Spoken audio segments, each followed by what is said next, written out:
एक बार की बात है, किसी जंगल में एक कौवा रहता था। वो बहुत ही खुश था, क्योंकि उसकी ज्यादा इच्छाएं नहीं थी। वह अपनी जिंदगी से संतुष्ट था। लेकिन एक बार उसने जंगल में किसी हंस को देख लिया और उसे देखते ही सोचने लगा कि ये प्राणी कितना सुंदर है। ऐसा प्राणी तो मैंने पहले कभी नहीं देखा, इतना साफ और सफेद।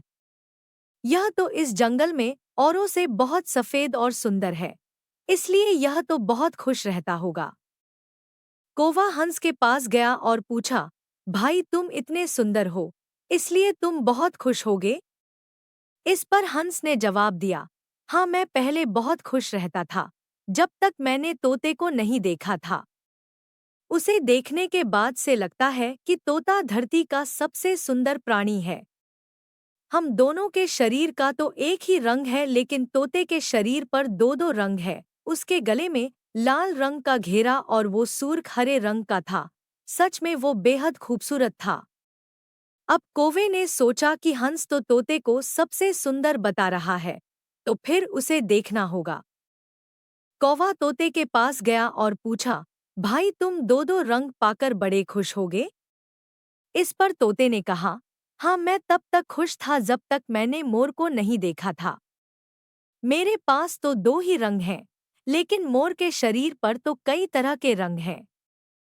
अब कौवे ने सोचा, सबसे ज्यादा खुश कौन है, यह तो मैं पता करके ही रहूंगा। इसलिए अब मोर से मिलना ही पड़ेगा। कौवे ने मोर को जंगल में ढूंढा, लेकिन उसे पूरे जंगल में एक भी मोर नहीं मिला और मोर को ढूंढते ढूंढते वह चिड़ियाघर में पहुंच गया।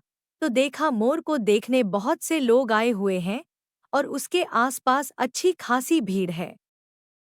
सब लोगों के जाने के बाद कौवे ने मोर से पूछा, भाई तुम दुनिया के सबसे सुंदर जीव हो और रंग बिरंगे हो।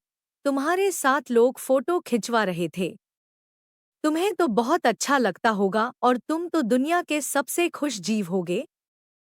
इस पर मोर ने दुखी होते हुए कहा, भाई अगर सुंदर हूं तो भी क्या फर्क पड़ता है। मुझे लोग इस चिड़ियाघर में कैद करके रखते हैं, लेकिन तुम्हें तो कोई चिड़ियाघर में कैद करके नहीं रखता और तुम जहां चाहो अपनी मर्जी से घूम फिर सकते हो। इसलिए दुनिया के सबसे संतुष्ट और खुश जीव तो तुम्हें होना चाहिए, क्योंकि तुम आजाद रहते हो। कौवा हैरान रह गया, क्योंकि उसके जीवन की अहमियत कोई दूसरा बता गया। दोस्तों, ऐसा ही हम लोग भी करते हैं। हम अपनी खुशियों और गुणों की तुलना दूसरों से करते हैं, ऐसे लोगों से जिनका रहन-सहन का माहौल हमसे बिल्कुल अलग होता है। हमारी जिंदगी में बहुत सारी ऐसी चीजें होती हैं जो केवल हमारे पास हैं, लेकिन हम उसकी अहमियत समझकर खुश नहीं होते। लेकिन दूसरों की छोटी खुशी भी हमें बड़ी लगती है, जबकि हम अपनी बड़ी खुशियों को इग्नोर कर देते हैं।